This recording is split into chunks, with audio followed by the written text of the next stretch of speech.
On today's show, I think Jason Kidd wants to start Dereck Lively and maybe Olivier-Maxence Prosper too. I'll tell you why I think that, what it means, and everything else we learned from Jason Kidd on today's Locked On Mavs. I'm Luka Doncic, and this is Locked On Mavs. Mavericks, NBA champions. Bang! Bang! It's good, and the Mavericks have won the game.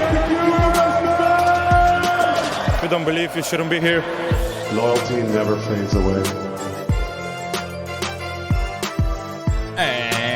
And welcome. You are locked on to the Dallas Mavericks. My name is Nick Angstadt, media member and NBA channel manager for the Locked On Podcast Network, your team every day. Thanks for being part of the show and making Locked On Mavs your first listen every day. Join the Raccoon Squad, be an everydayer, subscribe, follow for free. Just search Locked On Mavericks wherever you get your podcasts or on YouTube. But the best way you can help us grow the show is to listen every day and to comment anything below. Let us know in the comment section, who do you think is most likely to start? Dereck Lively or Olivier-Maxence Prosper?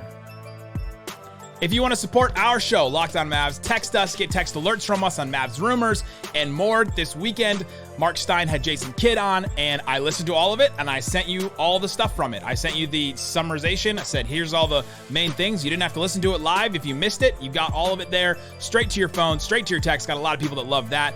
A lot of good things with subtext. I also did a Josh Green and a Jaden Hardy film watchback videos. If you want to recommend or suggest some videos or some quarters or something like that, I'll be doing that all throughout the season. I'll watch back a quarter from the game before and I'll pause it. I'll do stuff like that. So subscribe to the subtext. Click the link in the description. Text the number on the screen. Text the number in the description below. Follow me on Twitter, Instagram, and TikTok at Nick Van Exit. We have made it. We made it. This week, if you're listening to this, actually, if you're listening to this at all, this week, the Mavericks are back in town. We learned from Jason Kidd and from Marc Stein that Luka Doncic is back. He's been back in Dallas since last Wednesday. We know he's back in town. The Mavericks start training camp this Wednesday. I'll be there. I have some great guests this week. Isaac is out. He's hanging out with his wife. That's their 10th wedding anniversary. So congrats to him and his wife and their kids, I guess. It's like the kids are part of it, I guess, but yeah, he got to watch a Ravens loss today, but got to be in the arena, which is nice for him. But an incredible week. I'm so happy that this is back, that the Mavericks are back. They'll be doing 2-a-days for practice, we learned. They'll have about 7 practices, Jason Kidd said, before October 1st, which is when they're going to fly out to Abu Dhabi, and then they'll fly out to Spain as well and do those preseason games, then come home for the Detroit Pistons preseason game, and then they'll start the season. So a lot happening, a lot moving. It feels like we made it through the offseason. Feels like now we finally turned a corner, and this is a great week, and I'm very excited. And now we're learning things. Jason Kidd went on Marc Stein's show on The Freak, the Stein line, over the weekend, the Freak radio station that houses the Dallas Mavericks broadcast, also Ben and Skin, our friends. And he said a lot of things. And I want to talk about those things. I want to talk about the roles for people like Josh Green. I think we learned a little bit about what Jason Kidd thinks about Josh Green. He also dubbed a group the Big Group. I got to have a drop for the Big Group. That's such a great name for something. The Big Group. And so I'll tell you what that means and who that is. And he also said something about Tim Hardaway. He said something about the Mavericks are doing. Marc Stein gave us some updates on Buddy Hield and what the Hawks wanted for Clint Capela and if they're still looking into that. So I'll tell you all about that in the third segment. But let me start here. Jason Kidd talked about Dereck Lively and Olivier-Maxence Prosper a lot when Marc Stein asked him about it. Marc Stein said, hey, everybody is looking to see what you're going to do, how you're going to handle these two rookies. It was one of my things I talked about on Friday when I said, what don't we know yet about this team? What are we looking for coming in training camp? What don't we know about this team yet? And I don't know how he's going to handle the rookies because I know that he brought along Jaden Hardy slowly. And Josh Green kind of got brought along slowly, and he still has not fully embraced him into a starting, playing 30 minutes a night role. At least last year he didn't. And so I'm curious how he's going to play and how he's going to, roll out the development of Dereck Lively and Olivier-Maxence. They're higher picks, or at least Dereck Lively's a higher pick. Olivier-Maxence is a higher pick than Jaden Hardy was. And so how is he going to handle this? Well, he told us. He said, quote, I look for the rookies to play a lot this season. They're part of our fabric. There would be a chance of one of them starting. I mean, that. It's great. It's great, dude. Dude, it's great. It's great. It's great, broski. It is great. And the reason why it's great I said it on TikTok this weekend. You can follow me at Nick Van Exit. I've said it on the YouTube shorts as well. It's because he's not downplaying these guys. If Jason Kidd came in and was like, these guys, if they're 19, they're 21, they're young guys. You can't win NBA games with young guys. Now, he still may do that, but he's not downplaying them from the start. And I think that's a really positive thing for the Mavericks because he's going to give them a chance. Now, there's a lot of talk on Twitter right now about, Dereck Lively's the starting center for the Mavericks now. Jason Kidd said it. No, he did not say that because he went on to say, the starting center spot is up for grabs. He's going to start D-Live with the big group and see how that goes. And then he'll try Josh, he'll try Omax with the big group and then work that out. The big group, by the way, we'll talk about him a little bit later, is Luka, Kyrie, and Grant Williams. Josh Green, not part of the big group. Dwight Powell, not part of the big group. Curious. But with Dereck Lively specifically and Omax specifically, he said the starting center spot is up for grabs. He said that starting wing spot is up for grabs. He's going to try them out. He's going to see what it's like to have Dereck Lively out there, to have Omax out there. He specifically went on to say, anytime you can put rookies with the star players to see how they handle a situation, you can get a grasp on where they are and are they ready. He said, I've talked to the coaching staff and Nico about starting Lively with Luka, Kyrie, and Grant Williams. I can say that we'll probably start both rookies here in camp and one, if not both games in Abu Dhabi to see how they handle the situation. This is Jason Kidd coming out to start the season saying, I'm going to try stuff. I'm going to try these two guys because they represent a very specific skill set that this team just doesn't have anywhere else. Dereck Lively, 7'1", 7'7" wingspan. The only guy on the team that can defend the rim, block shots, and rebound. Right? And then potentially step out and hit threes. Insane. The perfect center the Mavericks have needed forever. He's working with Tyson Chandler. Tyson Chandler says, I see myself in you. Why did I try to do a Mufasa there? No, it's Rafiki. He lives in you. It's like that. That's what I wanted. I want to be Rafiki to Tyson Chandler and Dereck Lively's Simba and Mufasa. That's what I want to do. He lives in you. You want him to embody that because that's just such a perfect center that they need. Omax, 6'8", can hit the three, can get to the rim at times, can defend, is quick on his feet. They don't have a guy like that on the wing. Derek Jones Jr. is kind of the closest, and he can't hit the three at all, really. He hasn't in his career. He's 33% last year, so at least he's getting better at it, but they represent a skill set that the Mavericks just haven't had. And so for Jason Kidd to not come out immediately and say, these guys aren't going to be ready. I just don't think that we can play them at all. And, at least he's giving them a chance, right? At least he's trying them.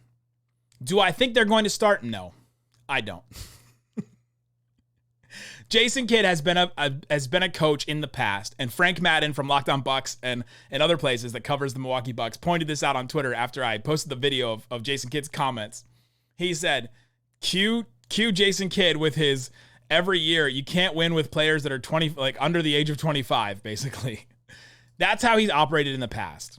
Is that when it comes down to it, when you want to win, you can't win with young players in the league. He did it with Jaden Hardy last year. He's done it with others, guys that, Mavericks fans and me and Isaac have wanted Jason Kidd to try more and to play more, and he just hasn't done that. He hasn't put them in these big roles. Even Josh Green hasn't thrown him in a huge role that we kind of expected after the Dorian Finney-Smith trade last year. He's going to go with the vets. Most coaches do. So I don't think they're going to start the season for sure. But I think it's a great thing that he's at least saying that he's going to try them and that he's actually going to start them, one or both of them, in the Abu Dhabi games. I'm also very fascinated to see who he plays more in these games. He'll probably do equal across the board. I don't think he's looking to play Luka and Kyrie 40 minutes in these games, in these preseason games, considering Luka with, however the thigh is, and he gave a little bit of an update on that. We'll talk about later. Kyrie, he's 31 now.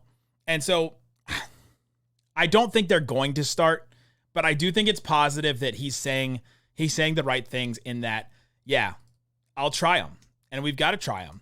And the fact that he said, I see them as part of the fabric of this team. We were just debating last week, are they going to spend time in the G League? Nico Harrison said he didn't, but Tim McMahon heard that they maybe would, and seems like that's not going to be the case, but we'll see. I'm fascinated by it. Coming up, let me tell you why it's a good thing and a bad thing he's considering this. What if Dereck Lively actually started? And then let's talk about what Jason Kidd said about Josh Green and others. We'll talk about that. We'll talk about all that coming up.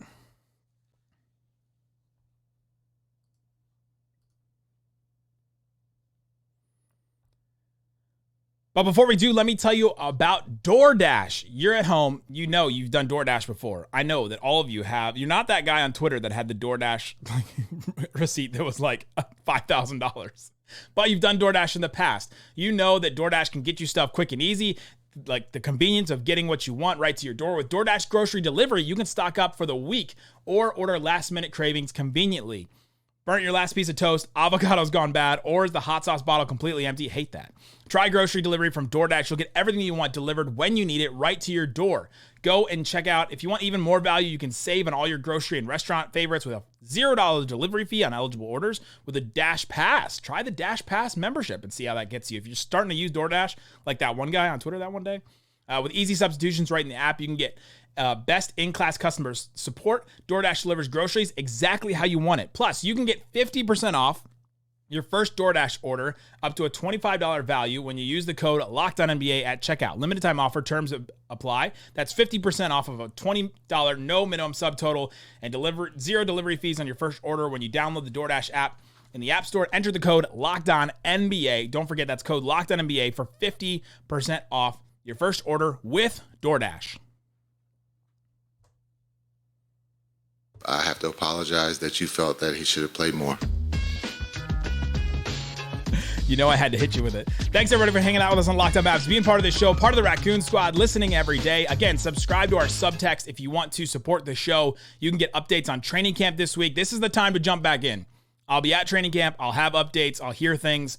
I will tell you them. There will also be interviews with people and stuff, and I'll be sending you the summarizations of all those. I'll be doing more film breakdowns, all that stuff. Subscribe to our subtext. Click the link in the description. All right, Isaac, let's get into the rest of this. So Jason Kidd thinks that Dereck Lively and Omax are part of the fabric of this team. There's a chance one of them could be starting. He's going to give them a shot with the big group. Now, Dereck Lively, Isaac has been clear on this, that Dereck Lively should start. Might as well just start him, get him out there. I've been hesitant because there's just not precedent recently for rookie centers to be on good teams. If you're playing a rookie center, you're probably a bad team. Think about even some of the guys that we look at, say, man, I wish the Mavs could trade for that guy. Those guys were not necessarily great their rookie year. Jalen Duren, DeAndre Ayton, Wendell Carter Jr., Jarrett Allen, Joel Embiid, Jokic, even Walker Kessler. All those guys started on teams that were under 500. Walker Kessler was on the best team of that group of I just mentioned. Even Jokic, Walker Kessler was on the best team of that group that I just mentioned. And they were 37-45 last year on the Jazz.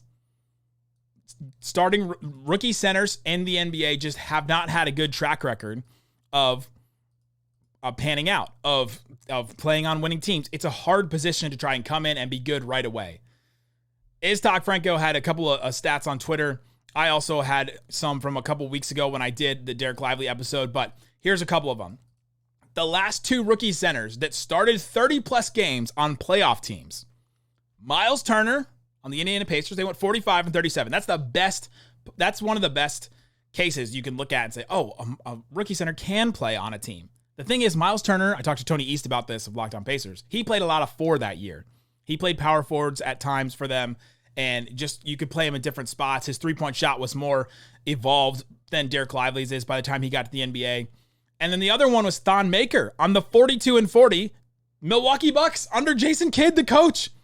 So Jason Kidd is one of the two coaches over the past 15 years, basically, that's played a rookie center that much. And he basically only played Thon Maker and started Thon Maker over Greg Monroe, basically for the same reason that he didn't start Christian Wood that much last year. Greg Monroe was this all-offense center that couldn't do a lot defensively, and Jason Kidd didn't want to start him, even though he was the better player on that team.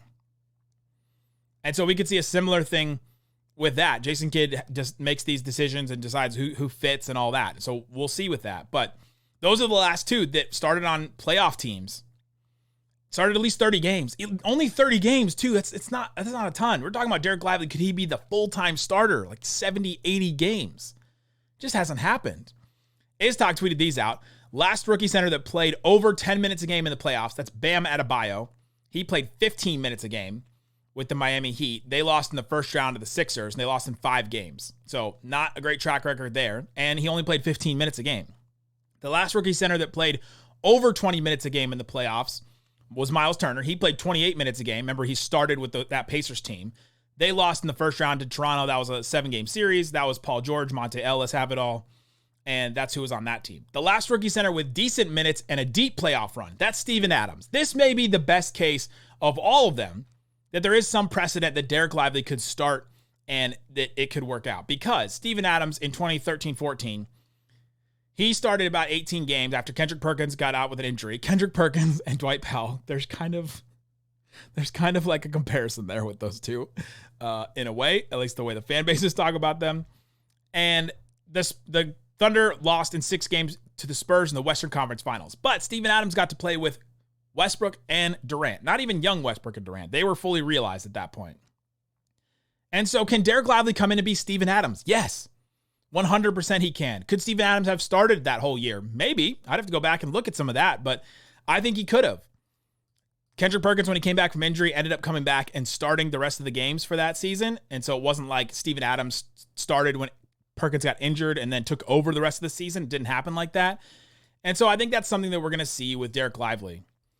Omax is a real different one because I think wings, it's easier for wings, especially wings in today's NBA, to come in and play. We've seen Keegan Murray. We've seen Herb Jones. We've seen these other wings recently, Desmond Bane and others, come in and play a lot their rookie years, play into the playoffs, and start and be fine. It's not as connected because a center has to anchor the defense, and that's just such a hard job with so many nuances and so many things that it's just hard for, and it's really connected to a team's success, I think. Whereas wings, it's a little bit different. It's a little bit different. You don't have as much responsibility on defense. You've got to take care of the guy in front of you, rotate, switch, maybe do all that. Maybe hit a 3, maybe not, you know? And so it's a little bit less. So with Omax, I would say, I think it's more likely that Omax starts than Dereck Lively. I really do. But let me know what you think. And the reason why I think it may be more likely that Omax starts is because of this with Josh Green. So I mentioned that Jason Kidd called Luka, Kyrie, and Grant Williams the big group. Maybe I do it with the big one from Toy Story. The big one. Extremely dangerous. Keep out of reach of children. So he's calling the big group Luka, Kyrie, and Grant Williams. Those are his guaranteed starters. That's big. Josh Green is not in that. And he said he's going to try Josh and Omax with the big group. Josh Green is not a guaranteed starter for Jason Kidd. That's an interesting thing for me because I thought he would be. I thought he would look at what Josh Green did at the end of last season, Josh Green playing for Australia at FIBA this offseason, and say, man, and Josh Green's skill set, and say that's the type of guy that we need. But maybe not. You probably do need more size in that group. You need somebody that's long and has a long wingspan and lanky, and Omax is that, and Josh Green isn't. Josh Green 6'5", speed guy, can defend the point of attack. Omax is 6'8", long wingspan, all that. And so I'm very fascinated to see what Josh Green's role is. Does he come off the bench? Does he come off the bench and what does he do then if it's Omax and like Dwight Powell or Omax and Rashawn Holmes that starts with the big group? What does Josh Green do at that point? What does that do to his confidence? What does that do to his role? Does he maybe handle the ball a little bit off the bench a little bit more? That's something we wanted to see from him. I'm really fascinated to see how that is, and I'm curious to see if Josh Green does. He's got to do this. I said this about him. I did an episode on him this offseason. Josh Green, probably in this training camp, probably in preseason, probably in the first 15 games. He's got to leave no doubt that he's the starting 3, that he's the starting small forward, that he's starting player on this Mavericks team. He's got to leave no doubt. That's his next step. That's his next step, is to step out and say, hey, I'm that good. And the Mavericks really need that. They need him to do that. I think it's more beneficial if Josh Green becomes the no doubt starter than if Omax becomes all right, yeah, we'll start him, and then what do we do with Josh Green, right? Think about it. Which one would you rather have? Omax come in and start, or Josh Green become a no doubt he's a starter? And there's a couple reasons for that. One of them is the Mavericks need, I said this on the mailbag I did the other day. The Mavericks need 7 high-end rotation players to win a title. You've got Luka and Kyrie. Okay, there's 2. Grant Williams is probably in there. Jason Kidd thinks he's part of the big group. Okay, I need 4 more names. I need Josh Green to be good if you're the Mavericks. He's still working on that extension, so maybe Jason Kidd playing around at the extension. maybe he's messing around and they're negotiating right now. And so maybe he's not saying, all right, he's a guaranteed starter. You don't want to put that out there. So maybe there's some of that in there. I'll hit the button again. Maybe there's some of that out there until they decide this and figure out this extension. So that's what Jason Kidd said about the roles on the team. There's one more I want to talk about, and I'll just give you some updates on what Marc Stein said about the Buddy Hield trade potential, what the Hawks wanted from Clint Capela, all kinds of good updates like that, and we'll do that coming up.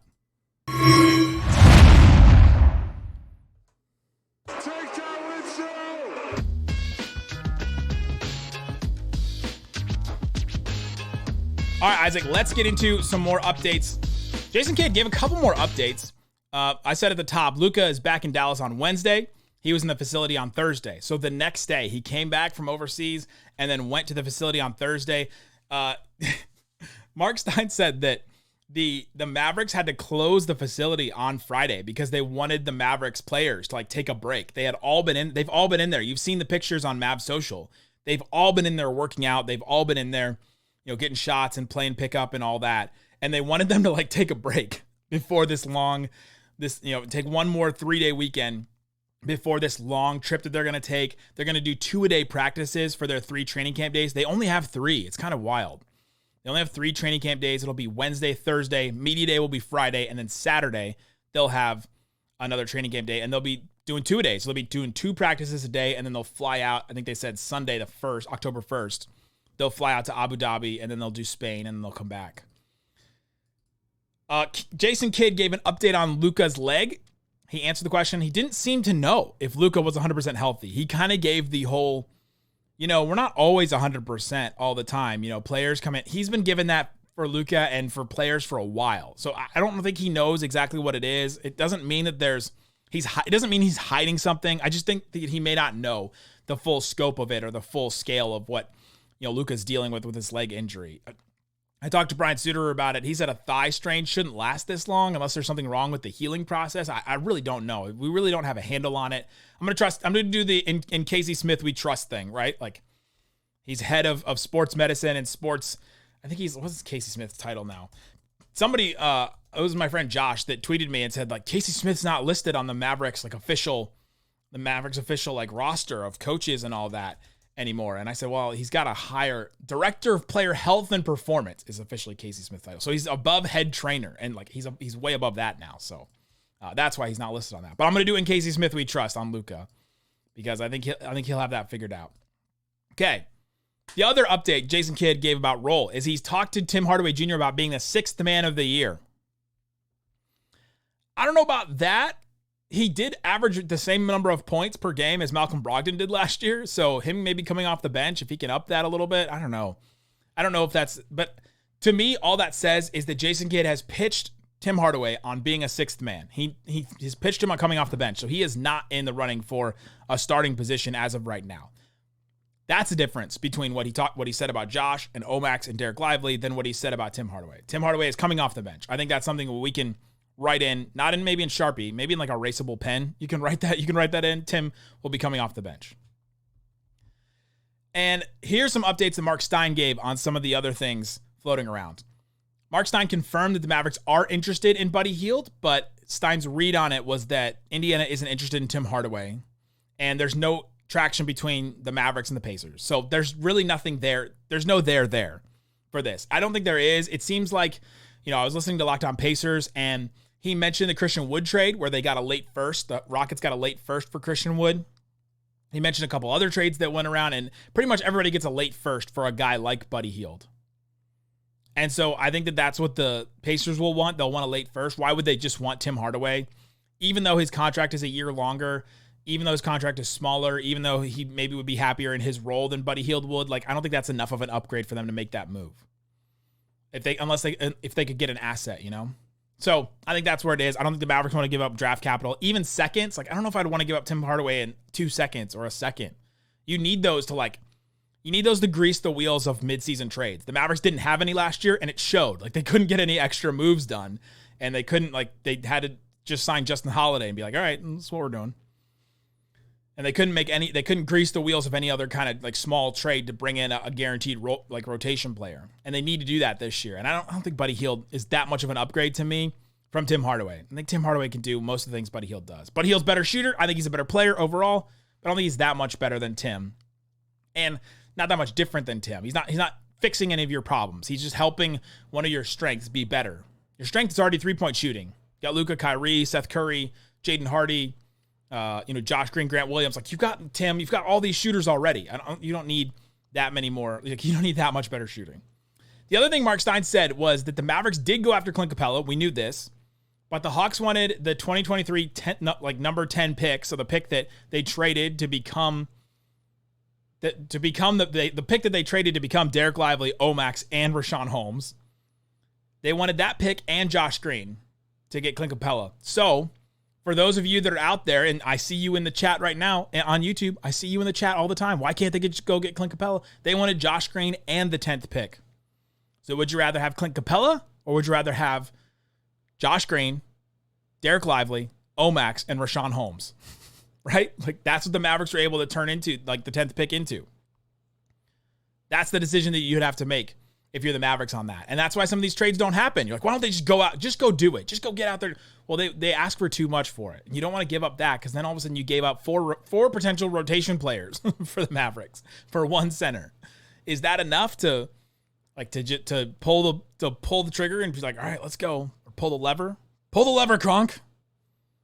No, it's the wrong lever. It's not the right one. I'm glad that they didn't do that deal. I don't think that that's a fair deal, because they cemented their future. They could have three really solid, like, high-end rotation players with Josh and Omax and Dereck Lively. I'm really glad they didn't decide to do that. As much as I wanted Clint Capela, as much as I said they needed to upgrade the center spot up until now, I'm glad they didn't make that decision. That's where the Mavericks are. They're thinking about starting Dereck Lively and maybe Omax. I'm fascinated to see how training camp goes. This week, I've got a bunch of really good guests. I've got Slightly Biased coming tomorrow. Reggie Atatula from 105.3 The Fan coming the day after that. And then Dana Larson, formerly of Bally Sports, coming on. So I'm excited for this week. We'll see who else I got cooking while Isaac is out. Guys, thanks so much for listening to Locked On Mavs. Peace out. Boom!